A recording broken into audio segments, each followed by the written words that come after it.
Good evening, and welcome to the regularly scheduled City Council meeting of Tuesday, July 17th.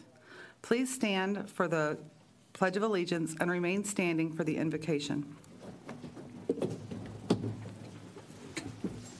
Pledge allegiance to the flag of the United States of America and to the republic for which it stands, one nation, under God, indivisible, with liberty and justice for all.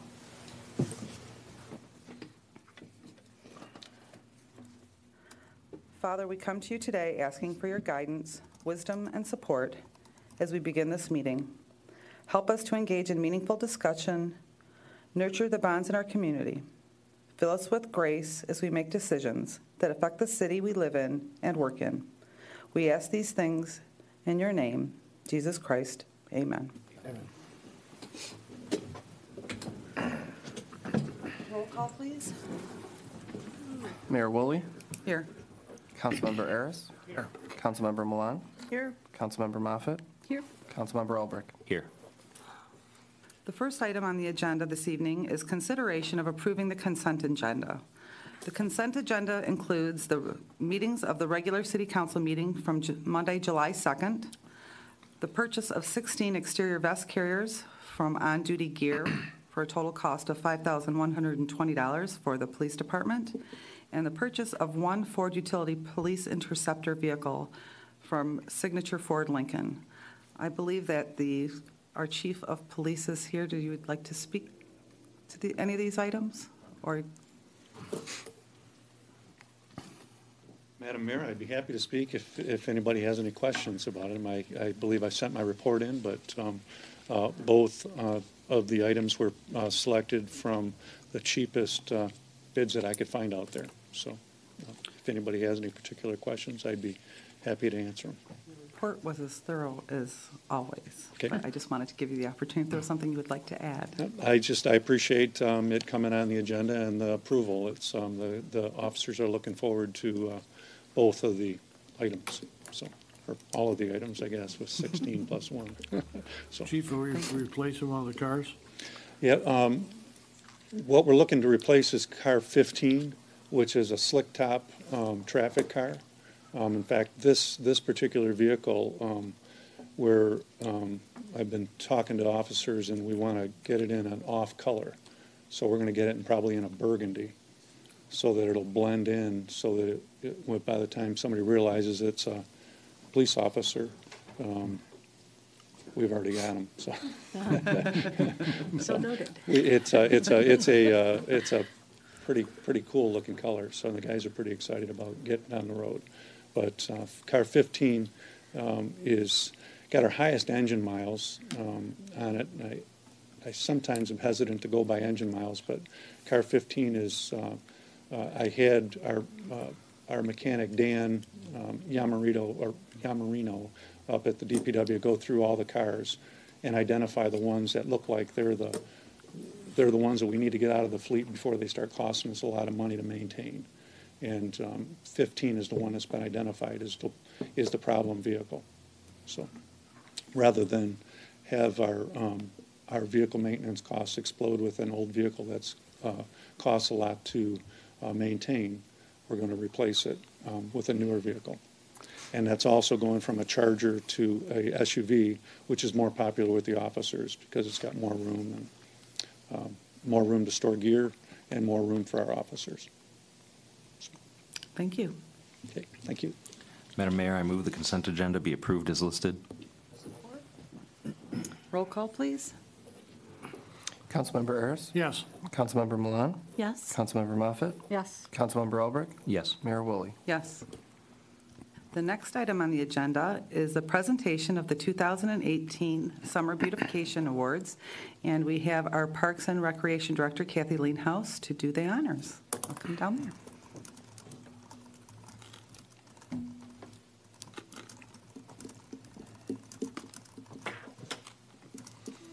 Every year we have beautification awards at Christmas time and in the summer. And we have residents call in addresses that they see and or you can nominate yourself. We had about 30 houses this year that were nominated, and this was a tough year because the weather has not been very cooperative, as everybody's well aware. You know, you planted your flowers, then we got like a 100-degree weekend, and then no rain, and so it was fun driving around. The Parks and Rec Advisory Board goes around and looks at all the houses that were nominated and scores them.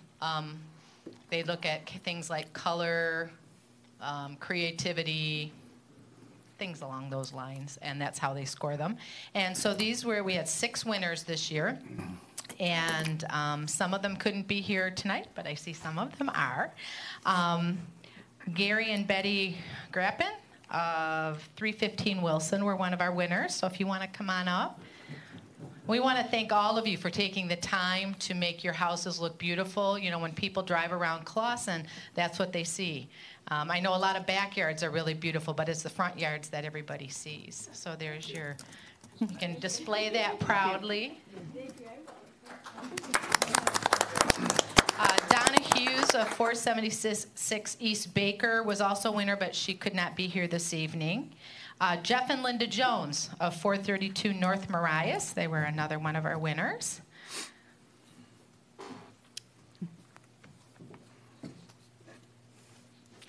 Thank you very much. Yeah. Oh, to prove it? Okay. Frank and Elaine Piercy of 140 Nakota. Again, we thank you. And some of you are multi-year winners. Some of you are first-time winners, so we appreciate all of your efforts. Julian and Peggy Rybicki. Peggy's here. That's 441 Broadacre. Thank you very much. And then Rod Wright of 359 North Batchewana was one of the other winners. He is not here this evening. So thank you to all of you, and thank you to all of you in the community that take the effort to keep your yards up. It really does reflect well on our little town.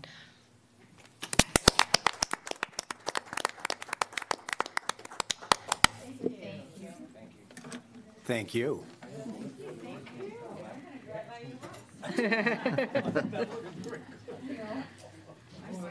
I want to know who's got the highest water bill. I got it yesterday. Shall we?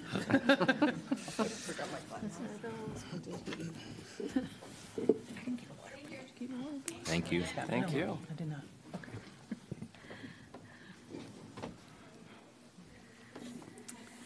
The next item on the agenda is consideration of approving a resolution to direct the administration to prepare a request for proposal, or RFP, for planning services. We considered this discussion and wanted to make sure that we put it on the agenda so that it could be discussed openly at our meeting to find out what people's thoughts are. So do we have a standard RFP process, or should we establish one during this meeting of what we envision it to look like, or? I think the process that you want to look at is one that might be varied from other years. But I think the time for really determining that would be once the RFP is presented to you for your review, and then you can determine how it's going to be marketed. So when you say presented to us, so we would make a work group and they would write up what we're looking for, or what would that be? Yeah, customarily, there's a small group that gathers and works on the content of the RFP. I started one and disseminated it to the city manager, and he's looked at it, and there have been some fingerprints on it to expand it, but we really have to meet to finalize it. The concept this year is to be somewhat unique and innovative, and really challenge the planners. I mean, I've been in enough of these RFPs to know that you can be unique in how you make one, so that because the response is also important on seeing how much they give in responding to the information you're seeking and what imagination they might have in presenting new ideas. So you're looking to craft your questions so as to, Questions or concepts, whatever. So that will be developed, and then when it's vetted administratively, then we'll present it to you. And we'll probably have a recommendation regarding how it's going to be marketed. We've already given some thoughts on it. And so I have a sense that how it's marketed, if you agree with it, probably will, you'll get a lot of responses. I want to make sure that, for me, posting it on with the MML and any of the... Michigan Planning Association. Exactly, any associations that are affiliated with city planning Right. services, so that we Right. get broad of a net as Right. we can. So at this point, you're saying to finalize it, it's just yourself, I assume Mr. Pollock and Mr. Smith, that need to meet together to finalize that? Well- And then do we expand after you guys are I think it satisfied would, with that? yeah, to I think city? it would be wise after that then to maybe circulate it internally for further comment before it comes to you, and then you have a complete picture from what the administration input has been. And then you look at it and approve it or modify it however you believe it's necessary. With, when you're saying city staff, I would assume that would mean Mr. Albus is the director of the building department and Susie Steck Your is our economic economic director. development, and that would be the exclusive, the Right. five of you would work on that That's right. process. I'd like to see a brief presentation by any of the finalists in the Well, categories. that's premature, but it's a ripe question, because the question becomes one of, how do we select the finalists? And that is something you want to weigh and will weigh on it as well. And that's going to depend on how many applications come in. And what process we use to say, well, yay, nay, as far as an appearance.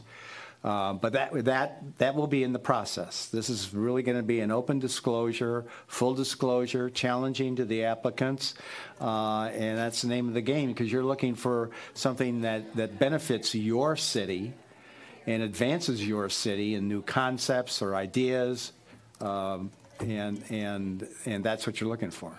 I would like to suggest that in putting together this RFP, we give a brief overview of where Clawson is today in the development scheme, what we've experienced recently, maybe a couple of ideas about where we would like to keep the parameters of our development, not giving them any ideas of what to do or what not to do, but that way we get candidates back that are actually going to be focused on something that we will be interested in, Well- not perhaps the railroad buildings. Well, let right? me toss this back to you to see if this is the concept you're thinking of.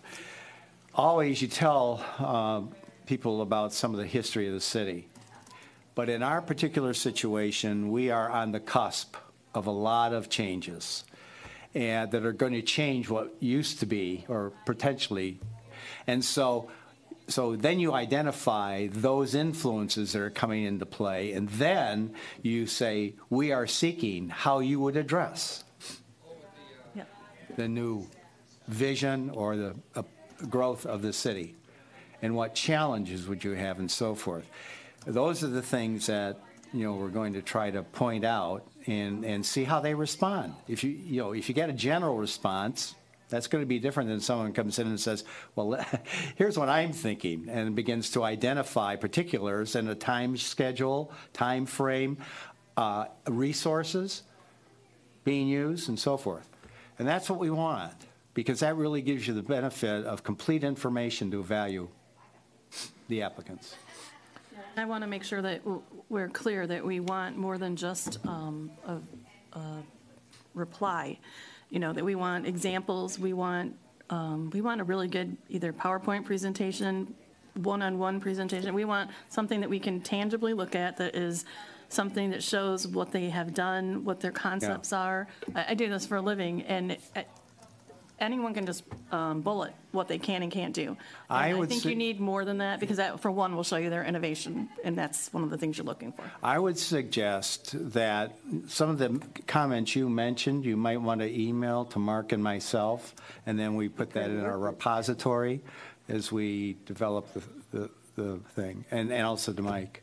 I think that Ms. Mott. And any else of you, if you have observations from your own personal experience you believe might be critical just to the content of the document, let the three of us know, and we'll look at it and include it. This is a great challenge, great opportunity for the city, great challenge for the applicants. And that's the name of the game. I'm concerned that we don't give the impression that we want to be, I know we're on the cusp of a lot of things, but I don't want to be avant-garde in our approach to design or planning. And we've talked about this in workshops. You know, I don't think we as a city have a lot of space, time, or resources to experiment and to be on the, you know, bleeding edge of some of these things. So I want to be careful that we aren't you know, communicating that we want to be aggressive in our innovation. No, that's a point well taken. But you want to have them focus, if you describe what the opportunities exist in a city that is growing from here to there, then you're seeking from them their views on how that growth can be accommodated in a realistic and reasonable manner. And that's what you're really looking for. Because a report just came out that Clawson is the 14th hottest real estate market in the nation, right? Correct me if I'm wrong, in the nation. Exactly right. So we're doing something right, and you know, I want to be cautious in making any knee-jerk, you know, movements. I agree. And the challenge back to you from the team that's doing this, when you get the review, is put your input in if you feel it's not what you want, or you need, or we've missed the point. I've always believed in team efforts in litigation and so forth, and the same thing with municipal government. It is a team effort. And when I think that Councilman Albrecht is saying, we had the joint workshop and we were trying to identify who we are, who we want to be. And that, I think, is the key in somebody coming in and knowing what we want our town to be. And so some sort of definition of what Clawson is, if you can somewhat craft it based on a little bit of the information or joint session. I know that it's hard because we wanted to finalize that stuff in the next meeting, but I think that But there's the master plan, right, for reference. Well, we'll try to do that, but we never really got to that point. Yes. There were a lot of points made in that joint meeting that can be coalesced into a conceivable character of Clawson. So I'm we'll try to challenging do you guys for that so a you little have it. bit, to be able to define who Sure. we are based on that joint meeting, and we'll further clarify where we want to be in the next meeting, which I know we're planning on this fall, so. Okay. So I have these, so the milestones in our timeline would be to write the RFP with the work group that we've defined, and then have the council approve the RFP, right? And then it would be posted and disseminated with a specific timeframe for people to submit responses. Then the responses would be reviewed. We would select, we would devise another work group to review the responses and select That's right. a group for presentations. That's right. And then based on presentations, there would be discussions again amongst various people, and then a decision would be made. That's exactly correct. Okay. It is an arduous process. It is a quote-unquote long time frame, just to go through all of that. But you will get a good result and a good response from doing that. So when would we expect to see the first draft of the RFP? Would that be available at the next council meeting, or when would that be available? No, I think a fair statement would be that you could expect that sometime toward the end of August. Okay. Why so long? Well, there are some other things that are on the plate that are taking up our time at the moment. You can write an RFP in a half a day. Like, seriously, you can write Well- a really good RFP in a half a day. But remember, I don't have the background you do. Well, I'm not saying I'm an expert at anything. I just see them every day, and I know what they realize. require, and I know that they're specific towards you. And We do, it's drafting a document. Well, That's all it is. It's not, the- like, you're not researching, you're not, The question was presented, I answered it. If you Yes. want to shorten it, it's your call. it's just a matter of how long are we going to drag this whole thing out? I think from our standpoint and also from planning standpoint, we would really, I just think it behooves us to get this issue resolved so that we can have some level of comfort throughout, without saying anything else. I just think it would behoove us to do that. So our Well, next, the thing is, you've got a clerk who's working on an election and a charter amendments. Yeah. And that process is very arduous. So you're saying that's priority? Yeah, that is a I mean, I know there's a priority. time that's a priority to it. I'm just thinking from, if someone told me to write an RFP, I could have it written in half a day. I'm just telling you that. And I'm not offering to do it because I have a real job. I'll probably be doing my own. I think as Mr. Kingsup is stating, is that if you want to set a timeline, then we will get it done. All Yeah. right, how What's the important? Let's calendar just looking- talk about What's the calendar look like? consensus So the here. Is this 21st important, or do we drag it out for another 6 weeks? well, our next council meeting is in 2 weeks, which is on August 8th. It's a Wednesday. Then the following one is on the 21st, which is a month-ish from now. Well, I guess, Mr. Kingsup, you said that you've already noodled a document that went I gave to- about 3 or 4 pages to Mark and Mike, and they were going to try to refine that further. I don't know if they've had the opportunity to do that yet. I haven't seen it. Yeah, and, because I know Mike's been tied up with a number of things. Yeah, and I'm not belittling anyone's responsibilities or trying to put this at the front of anything. I'm just saying, we've had a lot of contention regarding this very issue, and we are doing ourselves a disfavor to drag it out, because it'll be 6 weeks before we get something back before us, and then it'll go back, and it'll be another 2 to 4 weeks, and then you have to send them out, and then wait for your responses, and then do your courting thing, and we're looking at the end of the year. So do we want to resolve this, or do we not want to resolve this I think we quickly? want to do it right, though, and if your honest assessment is that it's going to take you a month to write a really good RFP, then we should have the month, but Well, I can tell you, we cannot do it in 2 weeks. so then the I'll tell you that right now. So then the 21st would be the next reasonable time that we would be together to publicly review it. So the 21st of August. Yes. Well, we'll try for that, if that's your That's all. consensus. I say we try for that, and if you need to communicate anything additional with us, let us know. Certainly, give us an update on where things are at the next Yeah, council we meeting. will. And, maybe we can adjust some instructions to Right, we will. address those time Okay. constraints. Madam Mayor, I move the resolution to direct the administration to prepare a request for proposal for planning services be approved. Support. Roll call, please. Councilmember Moffett? Yes. Councilmember Elbert? Yes. Mayor Woolley? Yes, Councilmember Aris? Yes. Councilmember Milan? Yes. and the motion carries, so we're starting that RFP process. The next item on the agenda is consideration of a resolution to support amendments to the city charter, which will be submitted to the elections of the city at the general election to be held on November 6, 2018.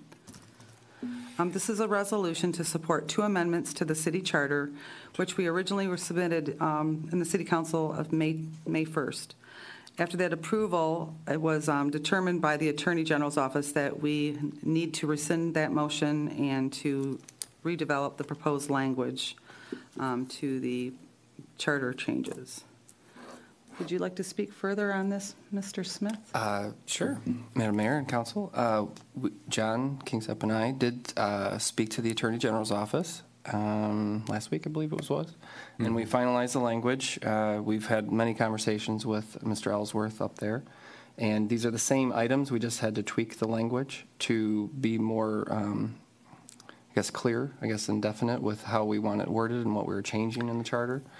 He was fine with them. Of course, they don't give complete guidance. They just state if they were to review it finally as approved by the council, that it would adhere to their stipulations that they have for their charter amendment to go towards the electors. So This was the original one. We had the original language. We had to rescind it because it wouldn't have been approved back then. He's since reviewed it. We've had many discussions, and this is the new language, and it's more clear and concise, and it will make sense. And this is just to clean up, again, the charter, to remove the justice court, because we do not have that anymore, because district court handles everything. So it's just to clean up the language, as well as to permit other posting, since we have new modern technology, and just to allow other things where the council can choose, and as you saw in the language in there, to allow for the website and other social media, which the state statute is allowed anyway, so we're just kind of following that to bring our charter up to modern times. So these are the first two, and now that we've learned this process, as we continue on with the timeline that I'll provide to you after this election,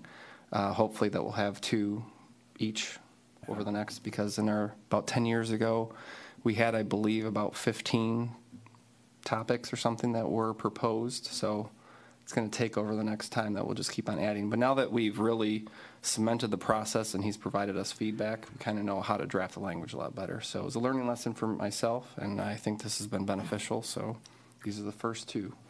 It is very arduous. You're limited by number of words. You do not want duplicity or ambiguity. You want to have precision and clarity.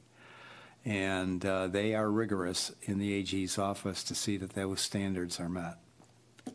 So just to be clear, the city charter now requires that all notices, proceedings, and ordinances be published in a newspaper or posted in 5 public places within the city.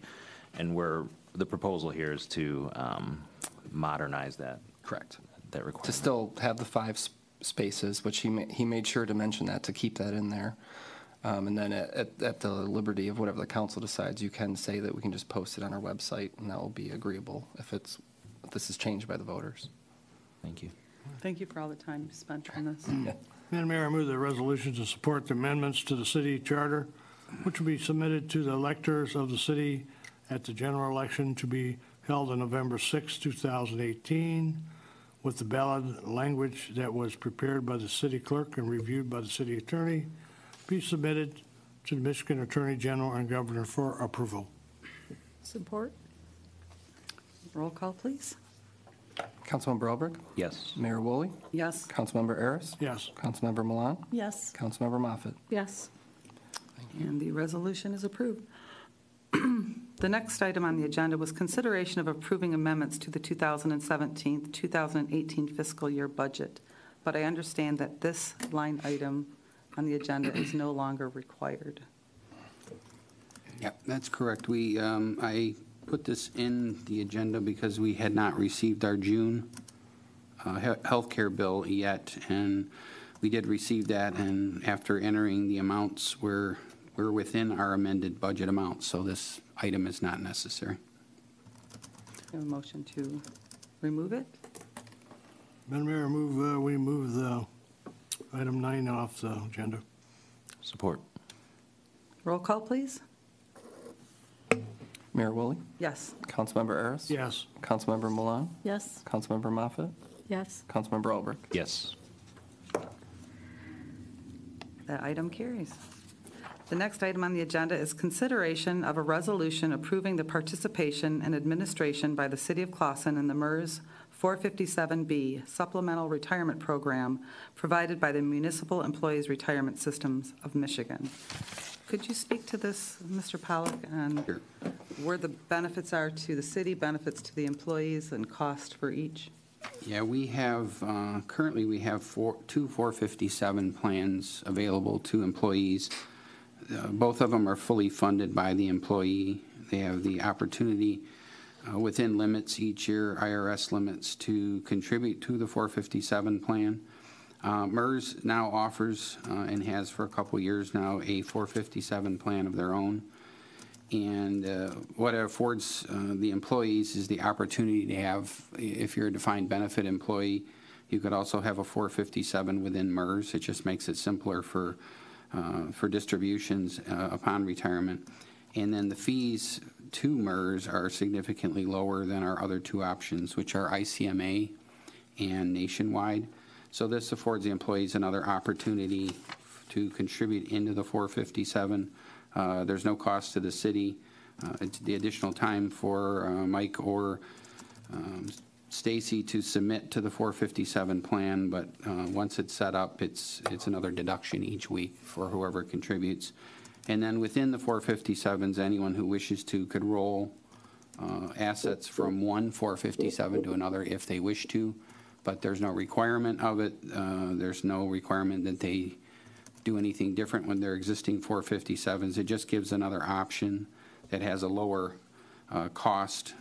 They withdraw money from all the 457s at a fee structure, so this just gives another opportunity for the employees to have an avenue for self-funded retirement. Can I have a motion?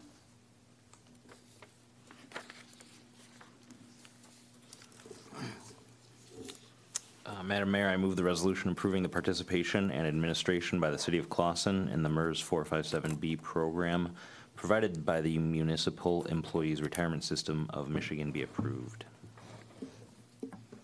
Support. Were there any additional questions for Mr. Pollack regarding this plan?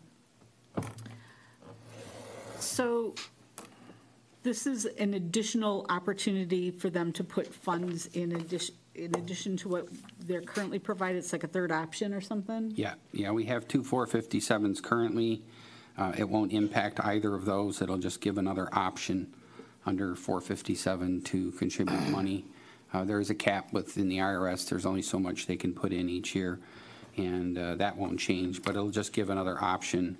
Like I said, a little lesser fees. The MERS 457 has fees for the contributions that are a little bit less than the other two. So it just gives another option for them. And again, there's no cost to the city, and it's fully funded by the employees. It's a pre-tax deduction. So it's completely net zero to the city, so there's no banking fees or wire transfer fees or any other fees other than someone figuring out who gets what money and making sure the wires get allocated appropriately. Right, exactly. And so, and we plan to leave all three in place? We do. At some point, if employees decided to withdraw money from any of the other two and we were left with no money or no assets left in those, we would have an option to remove it. But at this point, there's no point in doing that. I think all three of these will get contributions. And again, the investment options are fairly close to the same. It's just the MERS option has a little lower fees to the individuals. And the other two, are they at any cost to the city? No, same thing. So it's just access, that we're expanding their access. Right. The investments have a return, and even if they have a loss, the employees pay the cost to the fund through deductions to their contributions. Okay. Okay. Roll call, is that where we're at? Yeah. Councilmember Ayers? Yes. Councilmember Milan? Yes. Councilmember Moffett? Yes. Councilmember Albrecht? Yes. Mayor Woolley? Yes. The next item on the agenda is consideration of authorizing City Manager Mark Pollack to cast the official vote for trustees of the Michigan Municipal League Workers' Compensation Fund. The Michigan Municipal League has requested the participation of the City of Clawson in the election of the governing board and requires the authorization of an official to vote. So do we decide who he votes for, or does he just pick whoever he wants?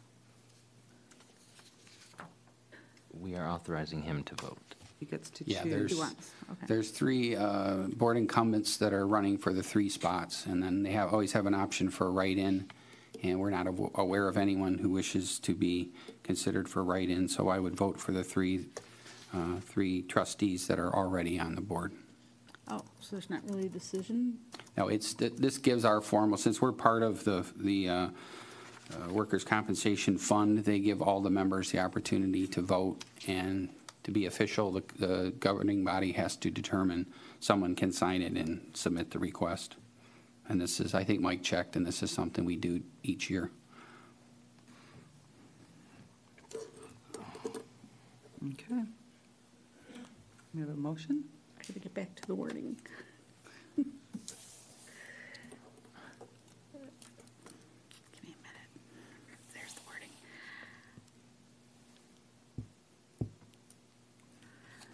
Your Honor, I move the resolution authorizing City Manager Mark Pollitt to cast the official vote for the trustees of Michigan Municipal League Workers' Compensation Fund be approved.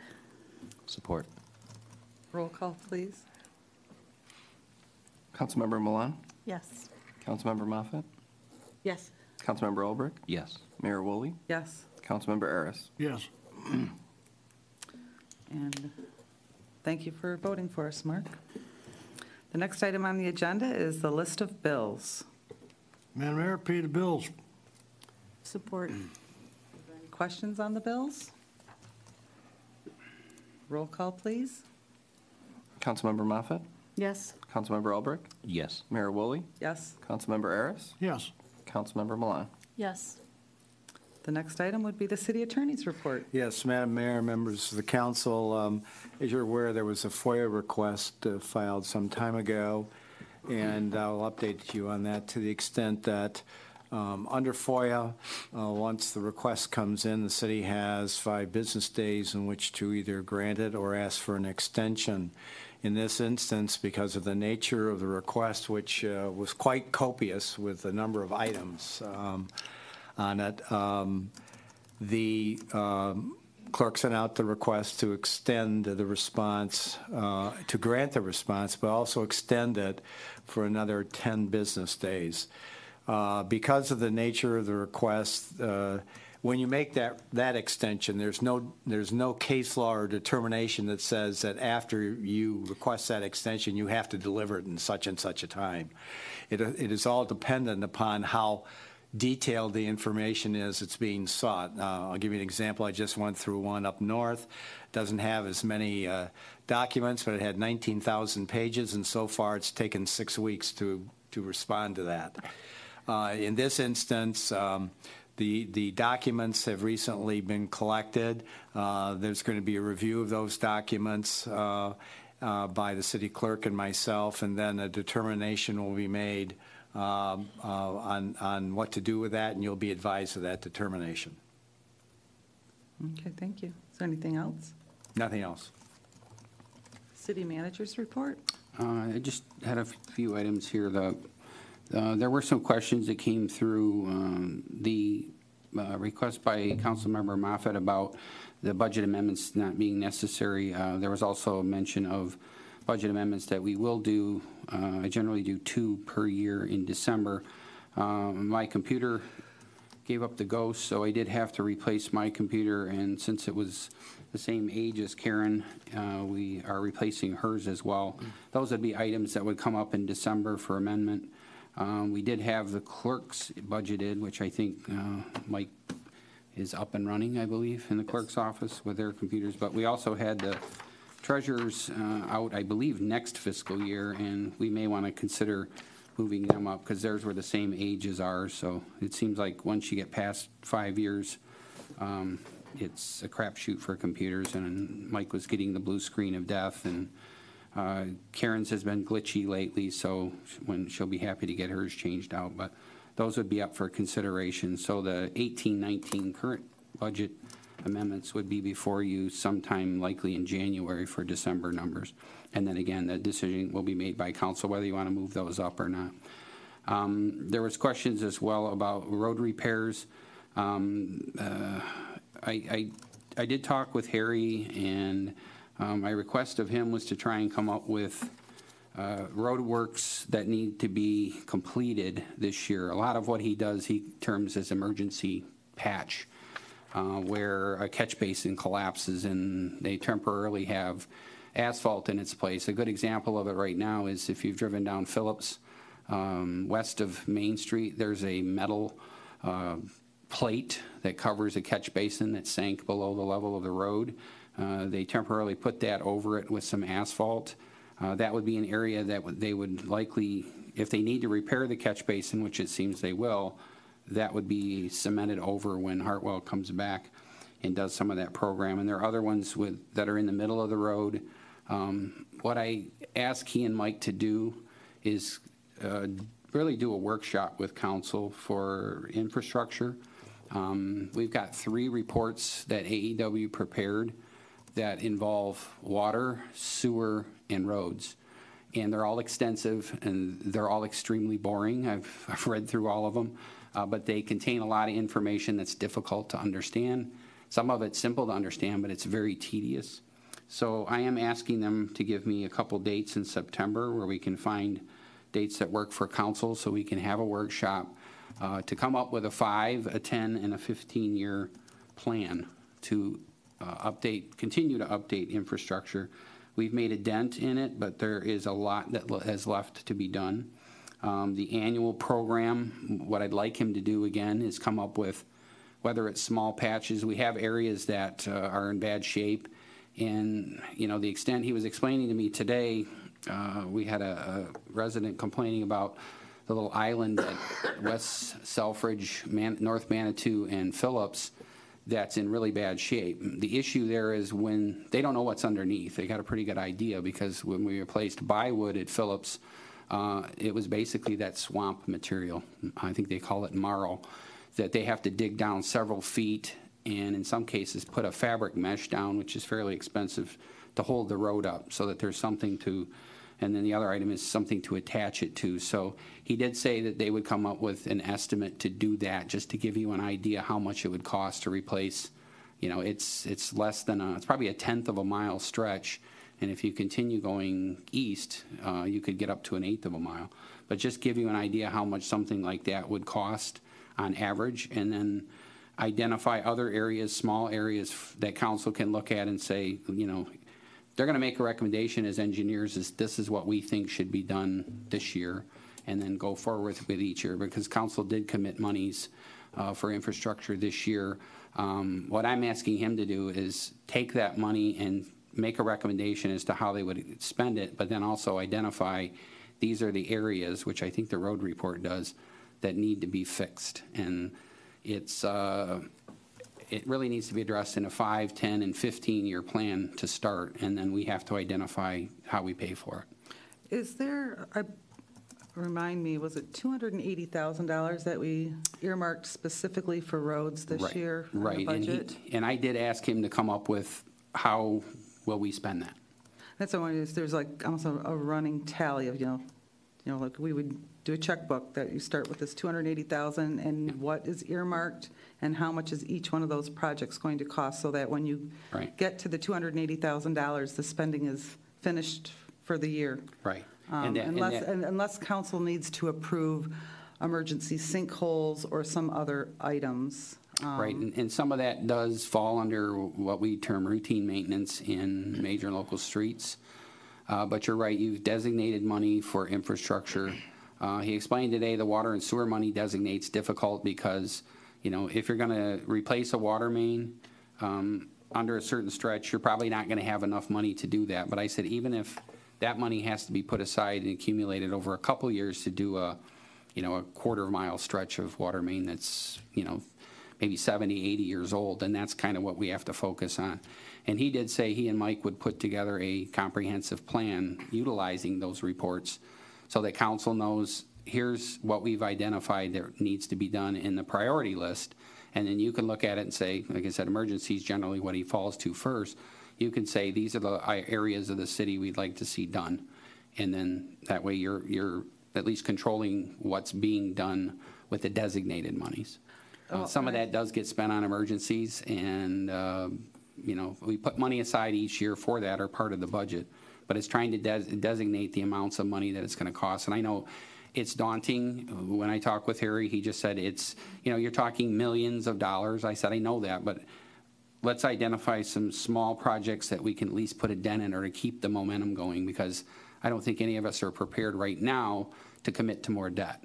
And at some point, we are going to have to. The 280 was road infrastructure specifically. That had nothing to do with sewer infrastructure. They were separate items. And council also agreed to put, I think it was 200, maybe 250 in water and sewer as well.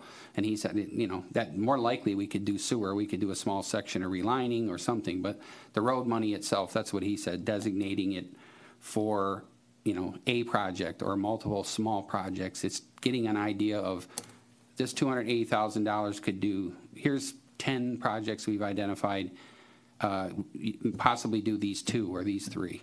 That's the type of thing you're looking for, correct? Correct. Okay, I think that was what my thought was we were going to do when we talked about the budget. We just kind of wanted to have yeah.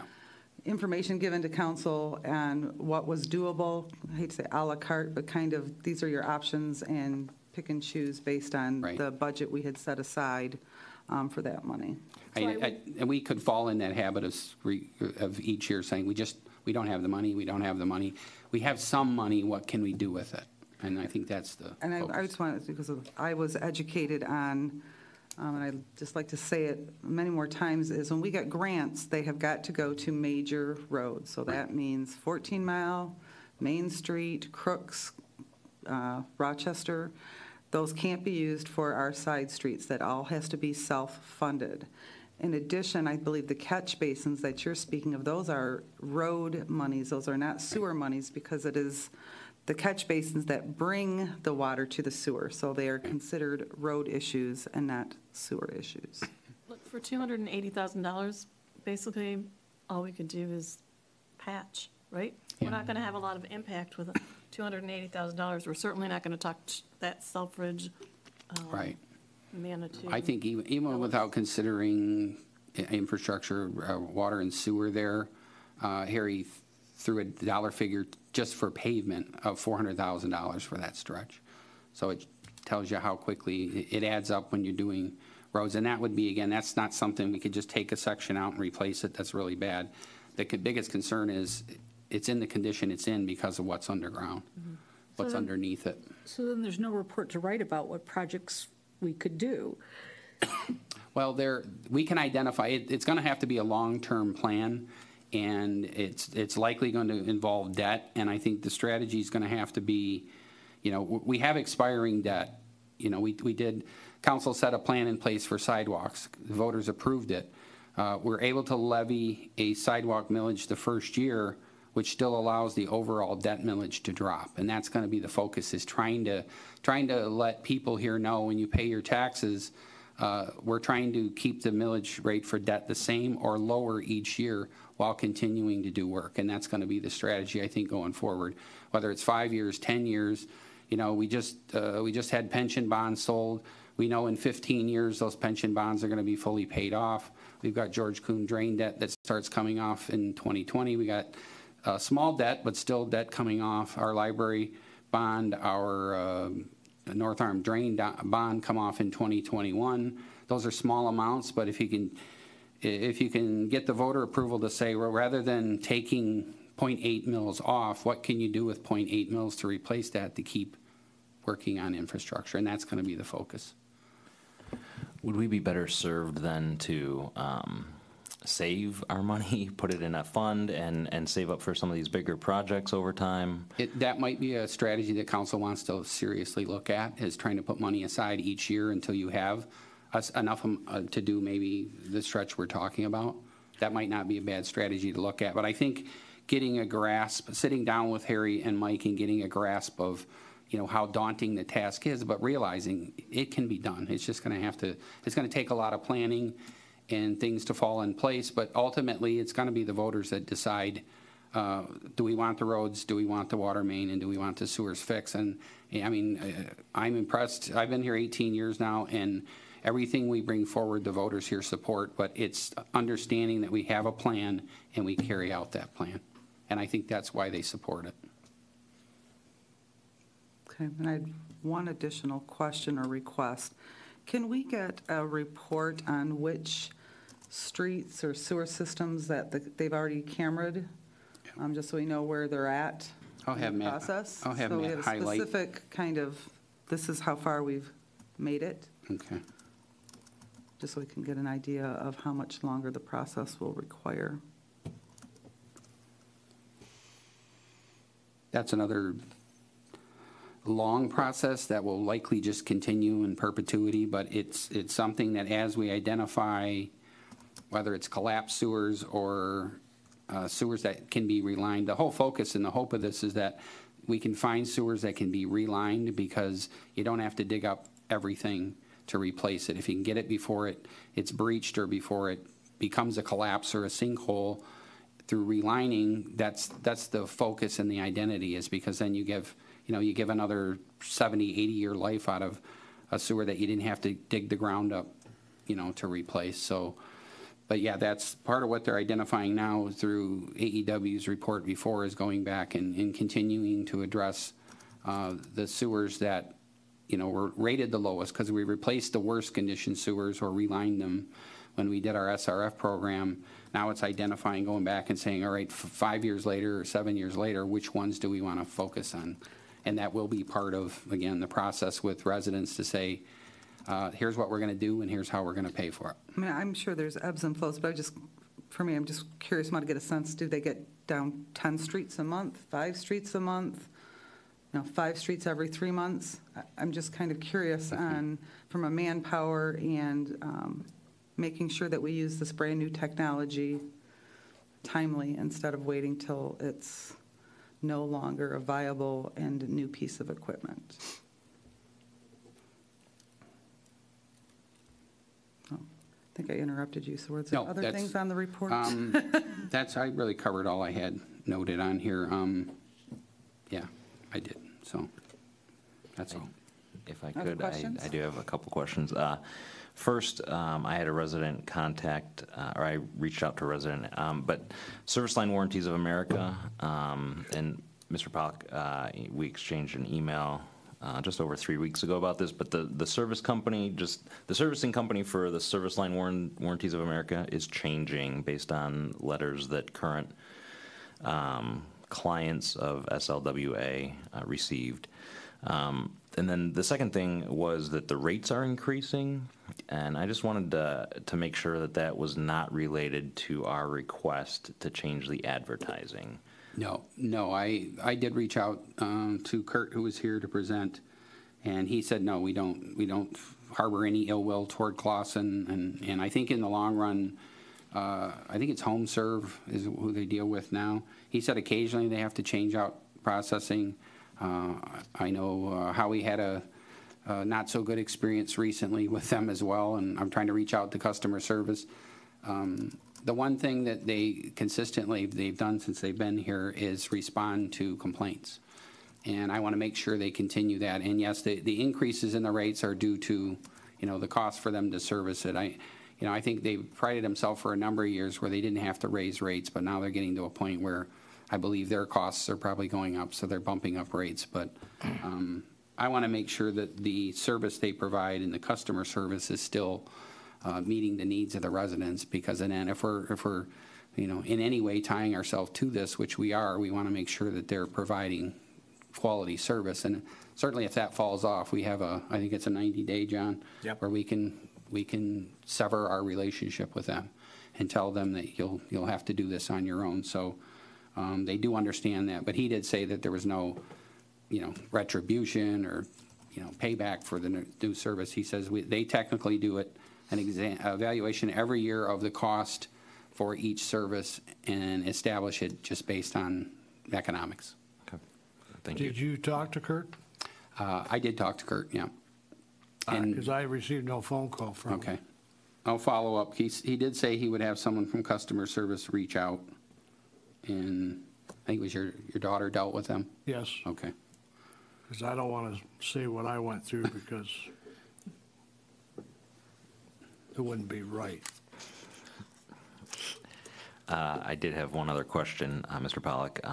In that same email, I mentioned that that same resident had brought up a concern she had about temporary commercial signs being placed in the right-of-way on 14 Mile. Okay. And I don't know if there's been any follow-up there. I think it may still be going on. Yeah, I think Some businesses just accept the fine they're given, from what I've Are I they think that- usually fined? there has been confiscation of signs as well. I think they know that Barb's not there on Fridays, and they seem to pop up on Friday. And they're there for the weekend, and then when she goes out, a couple times she's been here on Monday and gone out, and the signs are gone. But there has also been occasions where, I don't know how long ago it's been, but our police picked up a couple signs because of the consistent complaints. But I think they take advantage of knowing when there's enforcement and when there's not. I believe we told them they could put signs out there during the construction and things like that at one point. So now we have to maybe send a letter to people and say, hey, we can't do this no more. Yeah, this was farther west down 14 Mile. It's not. Yeah. Yeah, there were a couple of strip plazas there that were consistently putting signs out on the weekends. There's And one of the major corner companies, not to name names, has big flyer thingies that are there all the time. They are faded at this point, but they're not approved signage. Which kind of brings up another, where are we at in looking at having a code enforcement presence that's more than what we currently have? I know that was something that the council had approved during the budget workshops, and I don't know that we've had any update on where we're at with that process on hiring somebody to work Yeah. those days that Mrs. Chambers is not here in the city. Jim and I just last week talked about putting an advertisement out for additional code enforcement help to both work with Barb and then cover some of the time that she's not available. So I'll follow up with him. I did tell him that it was, we put in the budget for additional code enforcement hours, so I think he just wanted to confirm, and then I'll have him post and get with Mike and post assistance for code enforcement. Because I believe our plan was to have a full-time presence here, so. Right. Okay. Work, while Barb's here, filling in the hours that she's not working, and then at some point, I'm sure eventually Barb's going to retire or just say, I don't want to do this anymore, to have someone in place to take over. So, and Jim and I just spoke about it last week, so he's aware now that we're going to be in the market for additional code enforcement help. Can you keep those notes and just the process in it in the Friday report, just so we Yep. know what's going on?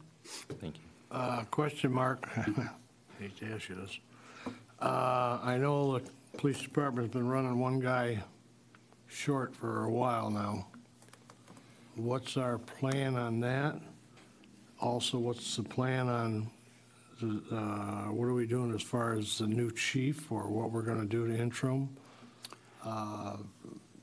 I thought that was going to be on here or what have you, or, Well, it's generally the chief hire is under my purview. I want to make sure council's comfortable with whatever process we utilize to replace the chief. If people aren't aware, Chief Anderson's retiring at the end of this year, December 31st.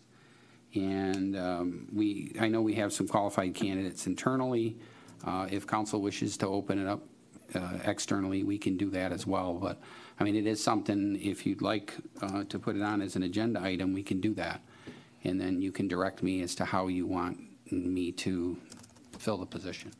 I mean, again, I would prefer to have your guidance on what you prefer. I said I believe we've got a couple really good candidates internally, and I'm sure we'll find, to post the position, we'll find a bunch more externally as well. And that will certainly be whatever you wish to do in the way of the process. I would be happy to follow that. From what I recall in the discussions in the past, that the whole process is about a 6-month process as far as selections and promotions if they're warranted internally, and the process itself, I understand we're looking at a 6-month process. So if Mr. Chief Anderson is planning on leaving at the end of the year, then we probably want to start getting on that. Yeah, we're at least putting ourselves in the position for internally for promotion. If it winds up being an internal promotion, that opens up not only a position, but it opens up another command position. So we're trying to plan for that. Currently, we have, I think the chief has at least 4 candidates interested in the sergeant position that will open. And then it depends. Again, internally, it wouldn't take nearly as long because you're not posting the position externally. You do interviews, you can do, generally, if you go external, you have a group of people that perform interviews and do an oral board. It just depends on how detailed you want to get in the process. So, like I said, I'm perfectly fine. If you want to make that decision via an agenda item, we can put that on the next agenda and let I'd you like vote. it on the next agenda, because my opinion at this point in time, as much as I have complete faith in all those that are in the department and their their qualifications. I think that it's the right thing to do as a city to post that position to ensure that we are getting the best candidate available. Our internal individuals have an advantage just because of they know the process, but I think that we should put it out there. Okay. I don't. That That's costs something that we money, should I probably, believe. if we need to vote on that on the next agenda, then let's get that on there. Does that cost some money on that? Yeah. Start going out? Well, it depends. Usually you get cooperation of other departments to do it. You don't have to do, you really don't necessarily have to do anything that costs a lot of money. You can do oral boards. You can ask, other chiefs to be on an oral board and do the process that way if you wish. But if there's a cost, it's not much. So could we have it on the agenda for next council meeting, and you have some of those proposals of how we might go through that selection if we were going to go outside, Sure. and the costs associated or lack of costs associated with them? Yep. Yeah, it's going to be hard to replace Harry, I'll tell you. He's done a great job all these years. And 34 years. yeah, well, And then your question on the department, we do have someone who's been out on a workers' comp injury since the beginning of the year. So we should hear back this week from workers' comp on that individual status.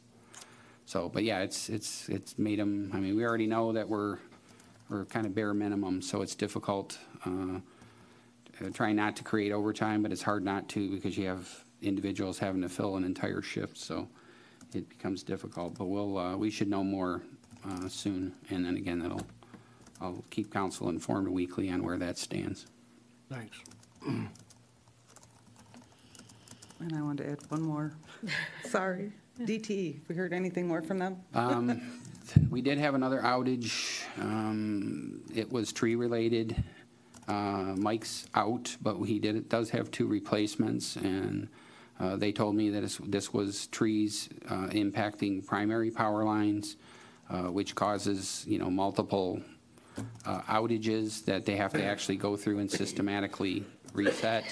They are still replacing equipment that blows as well. So what I am going to stay on Mike about is the tree trimming he promised they would be doing starting in August.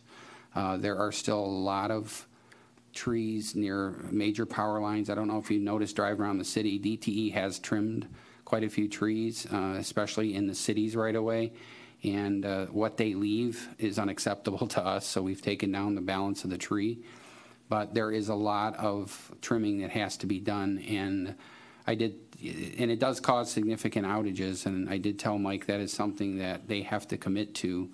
To me, I won't necessarily say easiest, but it's certainly what they could do quickly is get people in. And they do run into people that say, you butchered my tree, but, as the PSC allows them to trim, I think it's up to 10 feet back from power lines, and it does leave a lot of trees looking butchered in rear yards. But the reality is in order, do you want nice-looking trees or do you want power?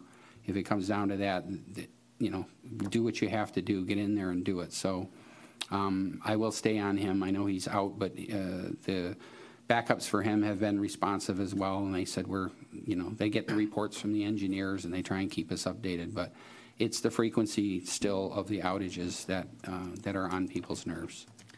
I would just like to encourage, again, anyone who has an outage, call the Clawson number, 877-591-6960. When I had my personal outage, the only one in the city, just after 4th of July, it did make a difference. I was calling the regular numbers and getting the regular DTE kind of non-answer.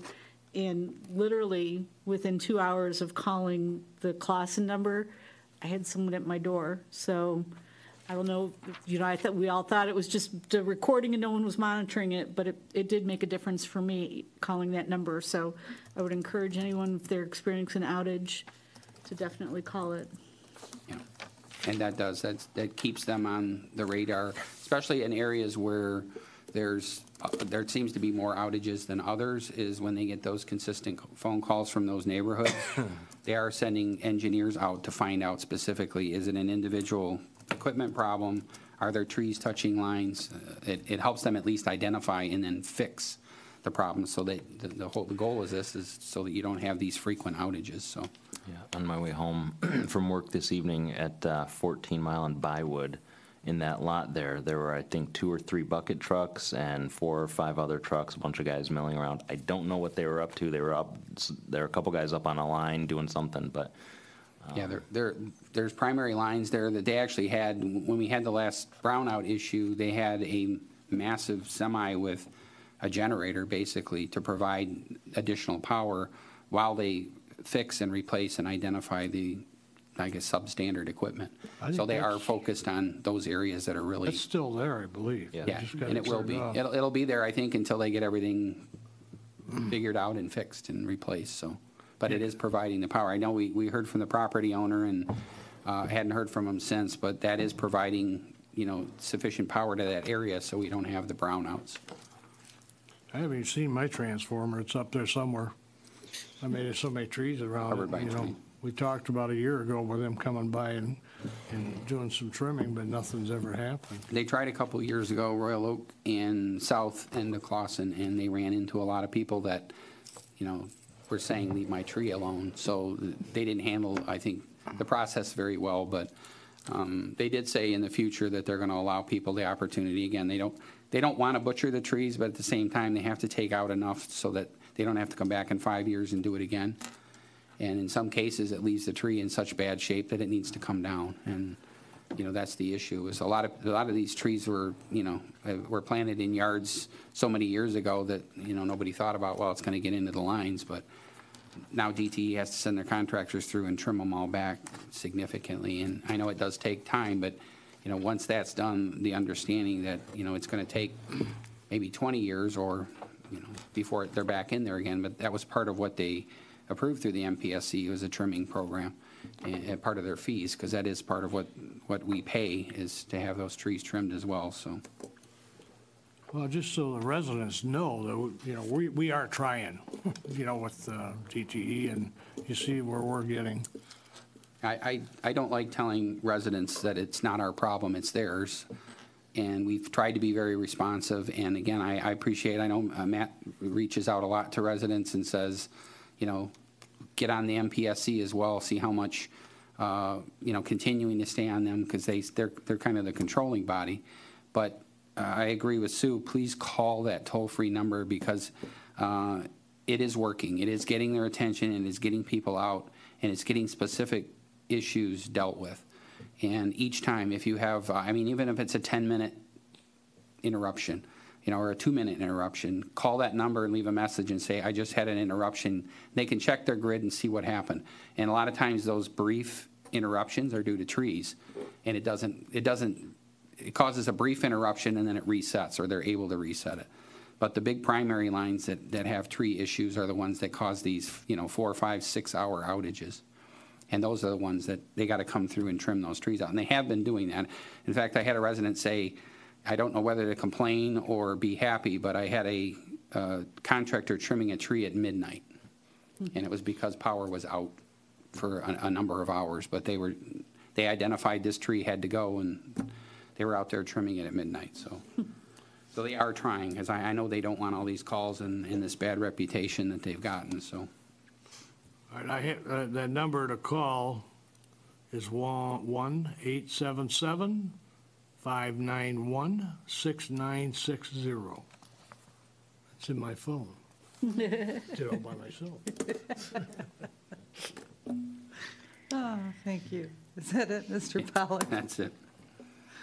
The city clerk's report. Madam Mayor and Council, I do have a few things. Since I won't see you before, the primary election is Tuesday, August 7th, what we've been waiting for. This type of election, just to re-clarify it for a lot of voters, is to narrow down the party candidates. So you will see on your ballot a Republican column, a Democratic column, and a Libertarian column, as well as the Smart Millage Renewal. We have sample ballots available if anyone wants to see them. They're also out on the website.